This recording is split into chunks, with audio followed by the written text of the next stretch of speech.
Hello, my name is Dr. Christopher Bunn. I'm a cardiologist at Augusta Health Heart and Vascular. I'm Travis Foster, Executive Chef. My name is Megan. I'm a dietitian and diabetes educator. Today we're going to do some herb roasted carrots, a salad with Brussels sprouts and kale, and a seared mahi. We'll go ahead and start with the carrot. So this is some product I got in from AMI. It's our on-site farm. You're going to go ahead and peel these, and the recipe calls for an oblique cut. So you pop your tops there, and you're just going to cut it like that. You want kind of a long piece. You want it about a 1/4 inch thick.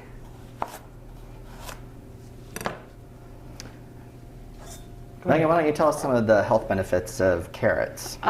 So carrots are great because they've got some vegetable fiber in them, as all vegetables do. And the vegetable fiber helps increase your gut microbiome diversity, which is associated with longer health or longevity, living longer, and reduced risk of chronic disease.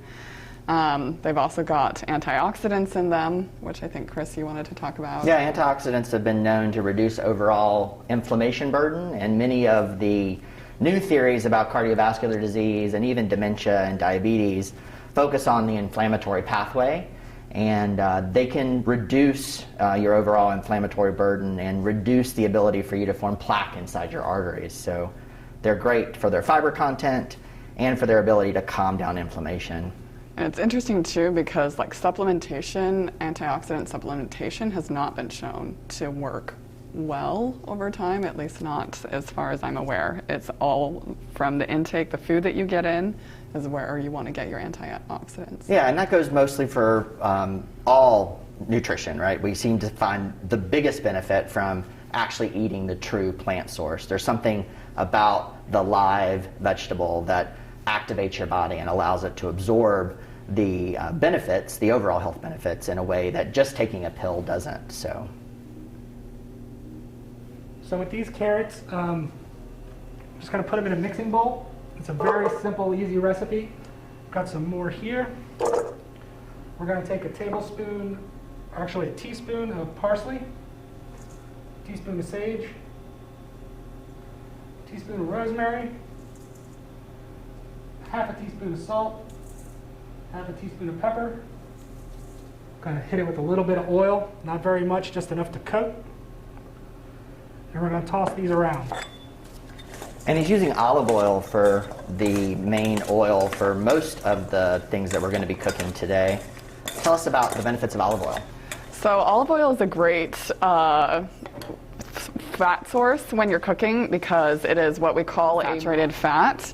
And generally plant-based fats are your better options as far as fat goes because they will reduce your bad cholesterol. And olive oil in particular is really good because it's a monounsaturated. It will actually increase your good cholesterol and decrease your bad cholesterol. And there are some other sources of monounsaturated fat as well, but olive oil is a really good one. Avocados are another great way to get those particular fats, and we're educating individuals about lifestyle changes that they want to make. I think substituting an oil or limiting the types of oils that you take in is one of the easiest ones that you can do. We want to make small decisions in the beginning and small changes that will kind of build up over time. And eliminating other oils from your diet and simply focusing on using olive oil is an easy one because olive oil can work well with almost anything that you cook. Yeah, I like that because sometimes people think to make a change they have to make huge changes, but the small changes is where you go, where you make an actual lifestyle change, not just going on a fad diet. So with these carrots, after they're tossed in oil and tossed in these herbs, you're going to place them on a lined sheet pan in your oven for 350 to 400, depending on how your oven's calibrated. It should take about 15 minutes. You're looking for them to blister up slightly and get a little loose to the tooth. And that's it. It's a simple, easy recipe, and it's really delicious.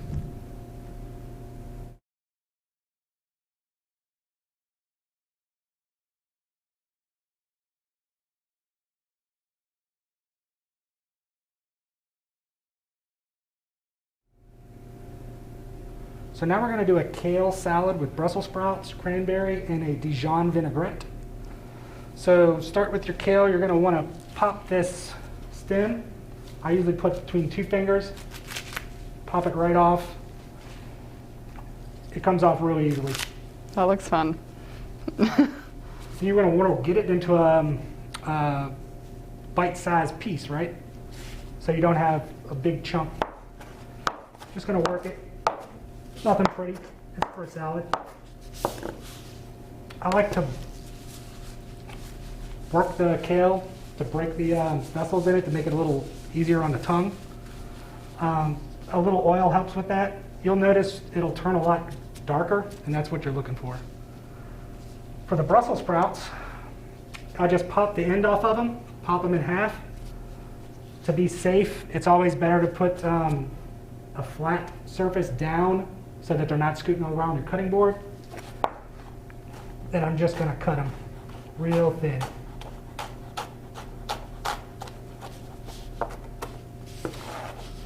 So that's pretty easy.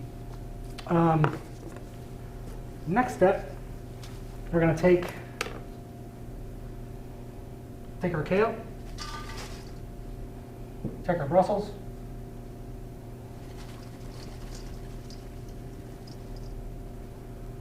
and for the vinaigrette, we're going to add, hand me that bowl, please. Yep.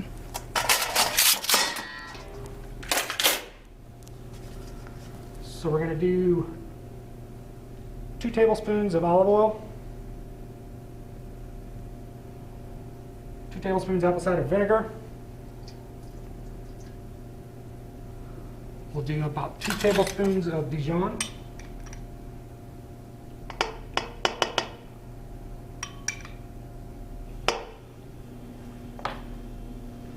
A little pepper. I would say that's about a teaspoon. Half a teaspoon, I should say. Then work this over.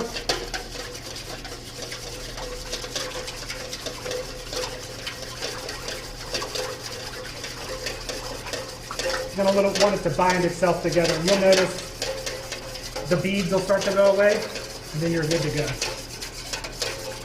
So I'll add this to our kale, our Brussels, and add 2 tablespoons of cranberry. And this is going to make a good mini portion, so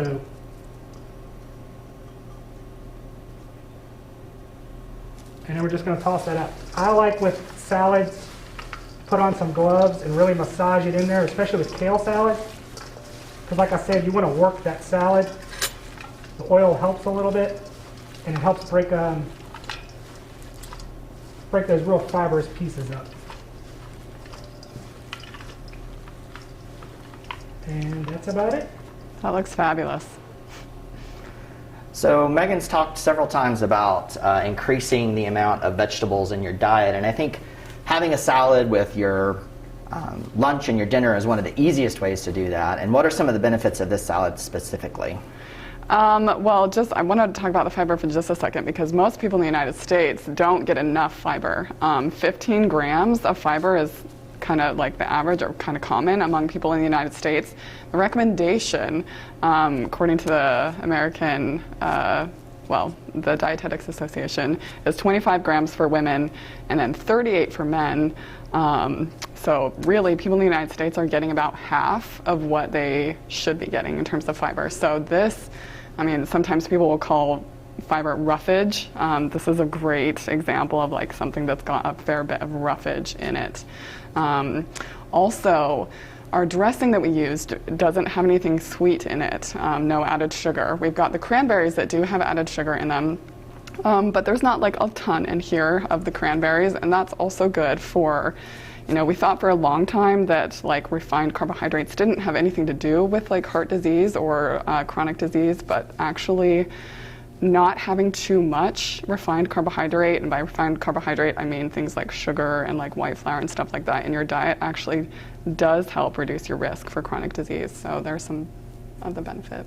Yeah, and a really easy way when you do have any meal that contains sugar in order to not give a big bolus of sugar into your bloodstream so that you have a big release of insulin, is to combine it with a very high amount of fiber. And I think this salad does a good job of having some sugar for sweetness, but combining that with the Brussels sprouts, which have a tremendous amount of fiber, so that when the sugar is delivered to the body, it's absorbed slowly and gives the body time to adjust to that and release insulin in a way that's much more healthy.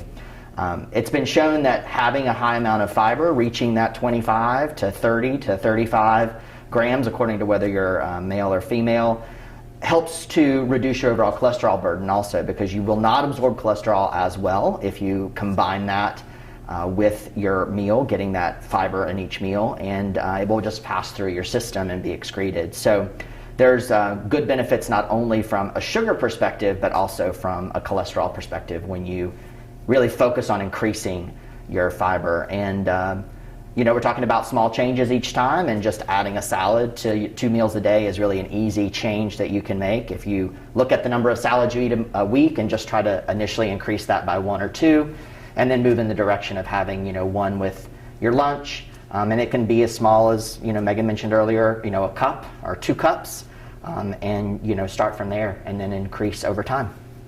Yeah, and another thing that I think is helpful is just, sometimes people feel like salad doesn't have enough flavor, and this is an exception because this is a delicious salad, but people feel like they need to add a lot to make their salad tasty. And one small little change that I find that people find helpful is to kind of take a bite of your entree, take a bite of your salad, and kind of put it together so that you're adding flavor to your salad, you're getting in the greens that you need, and you can do that with other vegetables as well, where you kind of have it on the same fork. Take a bite of your vegetables, take a bite of your entree, and you're getting a lot more vegetable, a lot more nutrition in what you're eating by incorporating it that way.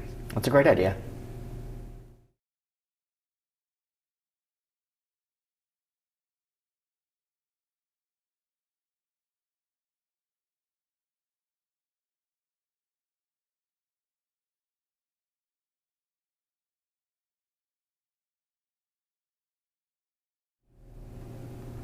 So for our final recipe, we're doing a pan-seared swordfish.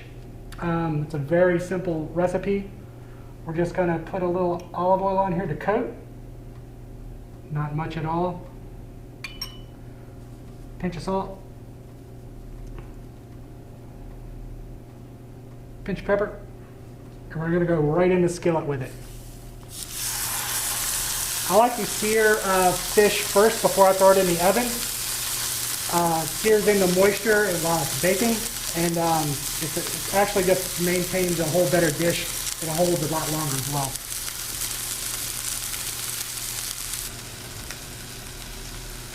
So whenever I'm doing fish, I like to sear them. The importance with searing is to get your pan as hot as you can. I like to say get it smoking hot. That's what we say in the kitchen.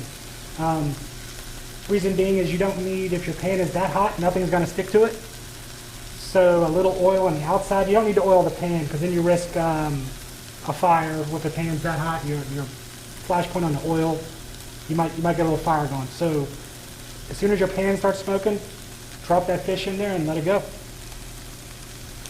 Yeah, some of the health benefits of searing and using minimal oil is just that. You use minimal oil, but you still get a nice crust on whatever meat. I mean, you can pan-sear beef, or you can pan-sear chicken. It's mostly used in fish applications, but that doesn't mean you can't use it in other applications. And then, of course, you finish it in the oven, which baking in the oven is one of the best ways to prepare most meats. And a similar concept that's kind of popular right now is the air fryer, where you can get a kind of a crisp outside and not use a whole lot of oil in your cooking. So that's another way. And this is swordfish. I've never had swordfish before, but we were going to do this with mahi, but it wasn't available, and that's just kind of a normal thing where you might not get the exact ingredient you're wanting when you go to the store. So you can do this kind of thing with any kind of fish. Yeah, tuna, salmon, those sorts of steaks.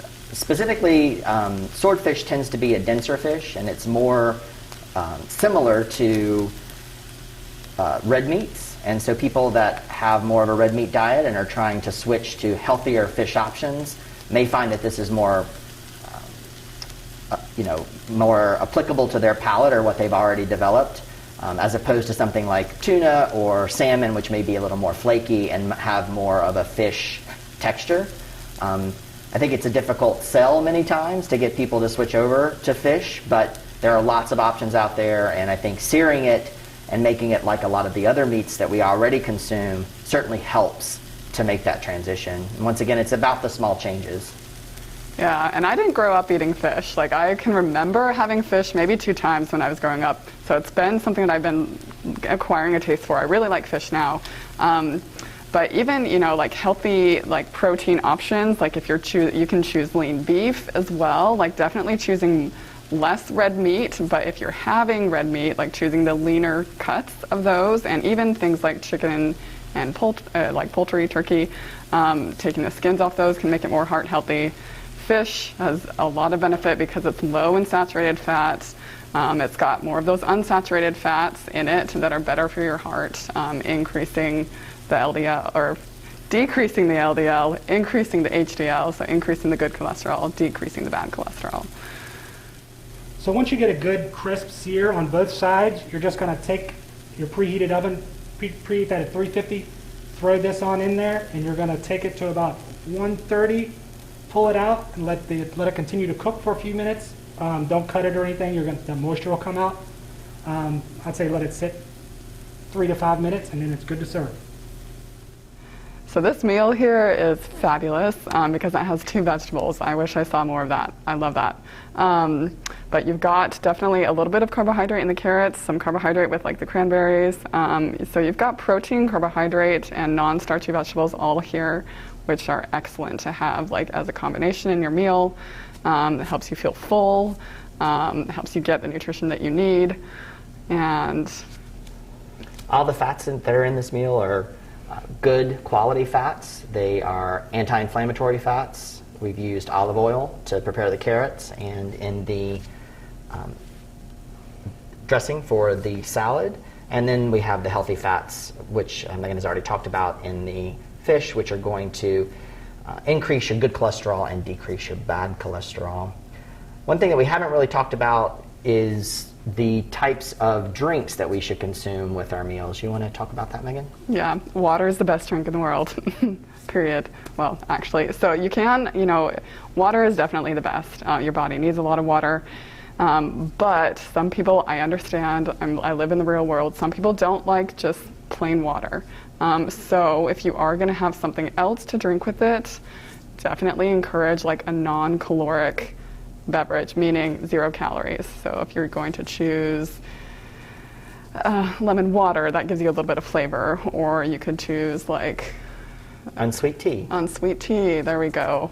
You could choose like a sugar-free lemonade. So a few different options there. Definitely lean away from the sugar-sweetened beverages. They wreak havoc on everybody's body. It's important to understand that a small Coke that you get in a can has somewhere around 200 calories, and every one of those calories comes from sugar.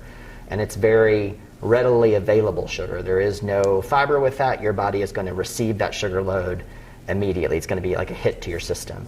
And that's a small Coke. So if you're drinking a 32-ounce Big Gulp, you're going to be getting close to 800, maybe even 1,000 calories just from your drink. And so when we think about small changes that we can make, I normally counsel my patients one of the first things that you can do in order to have a big caloric effect is just to remove sugar-sweetened beverages from your diet.